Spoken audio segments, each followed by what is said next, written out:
Les personnes qui ne savent pas communiquer prennent souvent chaque désaccord comme une dispute. Les personnes qui manquent de confiance en elles prennent chaque feedback comme une attaque personnelle. Et les personnes qui manquent de conscience d'elles-mêmes prennent chaque limite qu'on leur impose comme une trahison ou comme un manque de respect. Pourtant, dans une relation saine, le désaccord n'est pas un conflit. Un feedback, c'est pas une humiliation et une limite, c'est pas un rejet. Mais quand quelqu'un porte en lui beaucoup d'insécurité, de blessures ou un manque de maturité émotionnelle, il interprète absolument tout à travers ses peurs plutôt qu'à travers la réalité.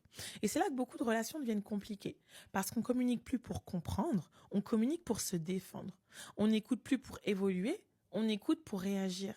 Alors que parfois la personne en face n'est pas contre toi, elle essaie simplement d'exprimer un besoin, une émotion, une limite saine. Et je pense que une grande partie de la maturité émotionnelle commence le jour où tu arrêtes de tout prendre personnellement.